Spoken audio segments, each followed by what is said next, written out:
ఇప్పటికిప్పుడు భారతదేశానికి ఏ దేశంతో అయినా థ్రెట్ ఉంది అంటే అది ఖచ్చితంగా చైనా నుండి. పాకిస్తాన్, టర్కీ లాంటి చటాక్ దేశాలని పెద్దగా సీరియస్ గా తీసుకోవాల్సిన అవసరం లేదు. రీసెంట్ గా జరిగినటువంటి ఒక ఇంటర్వ్యూలో యాంకర్ జయశంకర్ గారిని ఇదే ప్రశ్న అడిగాడు, భారత్ చైనాని ఎలా ఎదుర్కోబోతుంది అని. దీనికి జయశంకర్ గారు తనదైన శైలిలో సమాధానం ఇచ్చారు. 2020 సమ్మర్ నుంచి 2024 వరకు చైనాతో చాలా బ్యాడ్ పీరియడ్ నడిచింది. బార్డర్లో. అప్పటి నుంచి నేను ఒకటే విషయం చెప్తున్నాను, ఏ దేశంతో అయినా సంబంధాలు కంటిన్యూ అవ్వాలంటే బార్డర్లో శాంతి, ప్రశాంతత ఉండాలి. ఇది మేము పెట్టే ఫస్ట్ షరతు. ఒక దేశంతో బార్డర్లో పరిస్థితులు ఎలా ఉంటాయి, దీన్ని బట్టే ఆ దేశంపై ఫారెన్ పాలసీ డిపెండ్ అయి ఉంటుంది. బార్డర్లో పరిస్థితులు మెరుగుపడ్డాయి అని మాకు అనిపిస్తే అఫ్కోర్స్ చైనాతో మేము సంబంధాలు కొనసాగిస్తాం. భారత్ మరియు చైనాలో రెండు పెద్ద ఆర్థిక వ్యవస్థలు, బిగ్ ఎకానమీస్. అయితే భారత్కి చైనాకి చాలా డిఫరెన్స్ ఉంది. చైనాలో ఇండస్ట్రియలైజేషన్ అనేది చాలా తొందరగా జరిగింది. ఏ దేశమైనా సరే ఆర్థికంగా ఎదగాలి అంటే మ్యానుఫ్యాక్చరింగ్ అనేది చాలా ఇంపార్టెంట్. అన్ఫార్చునేట్లీ భారత్ దీనిపైన ఫోకస్ పెట్టలేదు. ముఖ్యంగా 1960 నుంచి ఆల్మోస్ట్ ఒక 50 సంవత్సరాల పాటు భారత ప్రభుత్వాలు ఇండస్ట్రియలైజేషన్ పైన కానీ, మ్యానుఫ్యాక్చరింగ్ రంగం పైన కానీ, ప్రొడక్ట్స్ని ప్రొడ్యూస్ చేసే ఎఫిషియన్సీని డెవలప్ చేసుకునే ప్రాసెస్లో కానీ పెద్దగా దృష్టి పెట్టలేదు, లేదంటే అవకాశాన్ని ఉపయోగించుకోలేదు.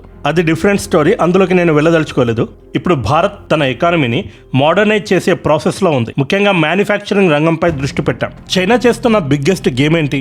గ్లోబల్ మార్కెట్స్ మొత్తాన్ని వాళ్ళ మ్యాసివ్ ప్రొడక్షన్ కెపాసిటీతో ఫ్లడ్ చేస్తున్నాయి. చైనా అవలంబిస్తున్న ఈ ఎకానమిక్ మోడల్ వల్ల వరల్డ్లోని చాలా కంట్రీస్లో డొమెస్టిక్ మ్యానుఫ్యాక్చరింగ్ పూర్తిగా దెబ్బతింటోంది. జయశంకర్ గారు అనలైజ్ చేసిన దాని ప్రకారం చైనా యొక్క కోర్ స్ట్రాటజిక్ వల్నరబిలిటీ ఇదే. వాళ్ళు కేవలం గ్లోబల్ సప్లై చైన్స్ని డామినేట్ చేయడం పైన డిపెండ్ అయ్యారు. కానీ దీనివల్ల ఇండియా లాంటి గ్రోయింగ్ ఎకానమీస్లో ఒక సీరియస్ మార్కెట్ ఇంబ్యాలెన్స్ క్రియేట్ అయింది. మనం కేవలం చైనా ప్రొడక్ట్స్ని ఇంపోర్ట్ చేసుకునే ఒక కన్జ్యూమర్లా మిగిలిపోతే లాంగ్ టర్మ్లో మన ఎకానమిక్ సావర్నిటీకే ప్రమాదం. అందుకే ఈ వన్ సైడెడ్ ట్రేడ్ డామినెన్స్ని బ్రేక్ చేయడం ఇండియాకి ఇప్పుడు అత్యంత కీలకమైన టాస్క్. మరి దీనికి ఇండియా చూపిస్తున్న టెక్నికల్ సొల్యూషన్ ఏంటి?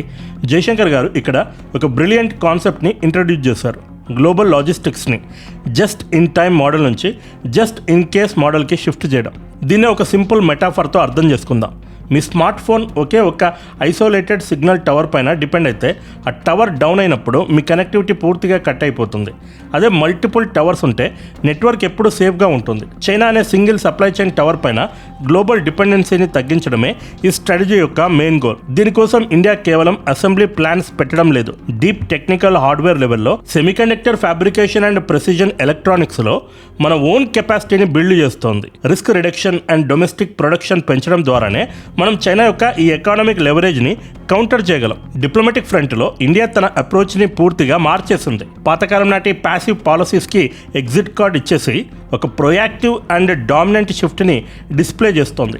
జయశంకర్ చాలా స్పష్టంగా చెప్పారు, చైనాతో రిలేషన్స్ నార్మల్ అవ్వాలి అంటే బార్డర్లో కంప్లీట్ డిజెంగేజ్మెంట్ అండ్ డీఎస్కలేషన్ జరిగి తీరాలి.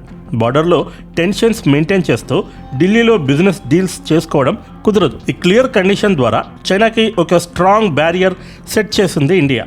మనం మన నేషనల్ సెక్యూరిటీ ప్రయోజనాల్ని ఎట్టి పరిస్థితుల్లోనూ కాంప్రమైజ్ చేయబోమనే స్ట్రాంగ్ సిగ్నల్ని బీజింగ్కి చాలా డైరెక్ట్గా పంపించడం జరిగింది. ఈ ఆపరేషనల్ స్ట్రాటజీస్ని గ్లోబల్ మ్యాప్ పైన గమనిస్తే మనకు ఒక క్లియర్ లాజిస్టికల్ అడ్వాంటేజ్ కనిపిస్తోంది. ప్రజెంట్ గ్లోబల్ మ్యానుఫ్యాక్చరింగ్ సెక్టార్లో ఒక పెద్ద షిఫ్ట్ నడుస్తోంది. మల్టీనేషనల్ కార్పొరేషన్స్ అన్నీ ఒక కంట్రీ పైన డిపెండ్ అవ్వకుండా తమ రిస్క్ని డైవర్సిఫై చేసుకుంటున్నాయి. దీన్నే మనం చైనా +1 స్ట్రాటజీ అంటున్నాం. ఇండియా ఈ గ్లోబల్ సెంటిమెంట్ని పర్ఫెక్ట్గా క్యాపిటలైజ్ చేసుకుంటోంది. మన ఇన్ఫ్రాస్ట్రక్చర్ని అప్గ్రేడ్ చేస్తూ గ్లోబల్ సప్లై చైన్స్కి చైనాకి ప్రత్యామ్నాయంగా ఒక రిలయబుల్ హబ్గా ఇండియాని పొజిషన్ చేయడం ద్వారా లాంగ్ టర్మ్ గేమ్లో మనం ఒక మేజర్ చెక్మేట్కి గ్రౌండ్ వర్క్ ప్రిపేర్ చేస్తున్నాం. అల్టిమేట్గా జయశంకర్ గారు ఒక విషయాన్ని క్లియర్ చేశారు, చైనా యొక్క ఎకానమిక్ అండ్ మిలిటరీ మైట్ని ఫేస్ చేయడానికి ఇండియా దగ్గర ఇప్పుడు ఒక ప్రెసిజన్ ఇంజనీర్డ్ బ్లూ ప్రింట్ రెడీగా ఉంది. ఇది కేవలం మాటల యుద్ధం కాదు, గ్రౌండ్ లెవెల్లో మ్యాక్రో ఎకానమిక్ షిఫ్ట్స్ని క్రియేట్ చేసే ఒక పవర్ఫుల్ స్ట్రాటజీ. కానీ ఇక్కడ అసలైన క్వశ్చన్ ఏంటంటే, గ్లోబల్ సప్లై చైన్స్లో చైనా ప్లేస్ని కంప్లీట్గా రిప్లేస్ చేయడానికి ఇండియా యొక్క డొమెస్టిక్ ఇండస్ట్రీస్ అంత స్పీడ్గా అడాప్ట్ అవ్వగలవా? ఇక్కడే భారత్కి టెక్నాలజీ అవసరం పడుతుంది. అందుకే భారత్, జపాన్ లాంటి దేశాలతో సంబంధాలు మెరుగుపరుచుకుంటోంది. ఈ వీడియోలో చైనాను కౌంటర్ చేయడానికి భారత్ జపాన్తో కలిసి ఎలాంటి గేమ్ ఆడుతుందో డీటెయిల్గా ఎక్స్ప్లెయిన్ చేశాను.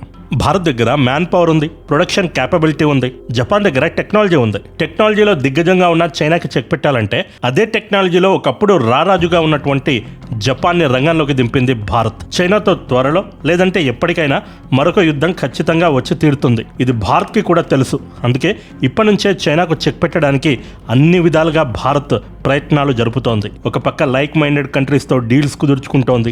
ఏషియన్ కంట్రీస్తో సంబంధాలు మెరుగుపరుచుకుంటున్నాం. చేతులుగా లేక ఆకులు పట్టుకుంటే ఏమీ లాభం ఉండదు. అందుకే భారత్ ఇప్పటి నుంచే చైనాకు చెక్ పెట్టడానికి అన్ని విధాలా ప్రయత్నాలు జరుపుతోంది. జయశంకర్ గారి ఈ ఇంటర్వ్యూలో సింపుల్ గా చెప్పాలంటే, చైనాను దెబ్బ కొట్టాలంటే ఎకానమీ పైన ఫస్ట్ వార్ చేయాలి. నిన్న జపాన్ వీడియోలో మనం కూడా ఇదే చెప్పుకున్నాం. జయశంకర్ గారి ఆలోచనలతో మన ఛానల్ చాలా వరకు మ్యాచ్ అవుతోంది. ఇది ఆర్ఎం ఫ్యామిలీగా మనందరం గర్వించదగ్గ విషయం. We are in a right track. China ఎకానమీని కొట్టాలి అంటే భారత్ మ్యానుఫ్యాక్చరింగ్ రంగంలో ఎదగాలి. మ్యానుఫ్యాక్చరింగ్ రంగంలో ఎదగాలి అంటే టెక్నాలజీ డెవలప్ అవ్వాలి. జపాన్, ఫ్రాన్స్, ఇజ్రాయెల్ లాంటి దేశాల నుంచి టెక్నాలజీ మనం తెచ్చుకుంటున్నాం. భారత్ యొక్క అతిపెద్ద స్ట్రెంగ్త్ మార్కెట్, మ్యాన్ పవర్. కాబట్టి చైనాతో శత్రుత్వం ఉన్న అన్ని దేశాలు చైనాకి ఆల్టర్నేట్గా డెఫినెట్గా భారత్ని చూజ్ చేసుకుంటాయి. ఇది భారత్కి ఒక గొప్ప అడ్వాంటేజ్. మ్యానుఫ్యాక్చరింగ్ రంగంలో ఎప్పుడైతే ఎదుగుతామో ప్రొడక్షన్ పెరుగుతుంది. డిఫెన్స్ ఎక్విప్మెంట్ కావచ్చు, ఆటోమొబైల్ ఎక్విప్మెంట్ కావచ్చు, ఏ ప్రొడక్ట్స్ అయినా ప్రొడక్షన్ పెరిగితే ఇంటర్నేషనల్ మార్కెట్లో మన ప్రొడక్ట్స్కి డిమాండ్ పెరుగుతుంది. ఒకప్పుడు ఇతర దేశాల నుంచి మనం ప్రొడక్ట్స్ని ఇంపోర్ట్ చేసుకునే వాళ్ళం. ఇప్పుడు మన దగ్గర మ్యానుఫ్యాక్చర్ అవుతే ఆ ప్రొడక్ట్స్ని ఇతర దేశాలకి మనం ఎక్స్పోర్ట్ చేస్తాం. జపాన్ లాంటి దేశాలతో అరువు తెచ్చుకున్నటువంటి టెక్నాలజీతో తక్కువ రేట్లో కనుక మనం ఆ ప్రొడక్ట్స్ని తయారు చేయగలిగితే చైనా మార్కెట్ని దెబ్బ కొట్టొచ్చు. ఎందుకంటే చైనా ప్రొడక్ట్స్ చీప్ రేట్లో అయితే దొరుకుతాయి, కానీ వాటి నాణ్యత ఏంటో ప్రపంచం మొత్తానికి తెలుసు.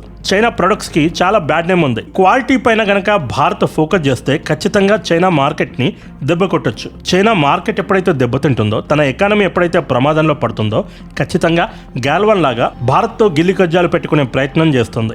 భారత్తో యుద్ధం చేసి భారత్ని ఆర్థికంగా నష్టపరిచే ప్రయత్నం చేస్తుంది. లేదంటే పాకిస్తాన్, టర్కీ లాంటి పిచ్చి కుక్కల్ని భారత్ వైపు ఉసిగొలుపుతుంది. వీటన్నిటికీ చెక్ పెట్టడానికి భారత్ చైనా అంటే పడని దేశాలతో ఎంత తొందరగా వీలైతే అంత తొందరగా డిఫెన్స్ డీల్స్ కుదుర్చుకోవాలి. ఏషియన్ కంట్రీస్కి చైనా అంటే పడదు, జపాన్కి చైనా అంటే పడదు, సౌత్ కొరియాకి చైనా అంటే పడదు.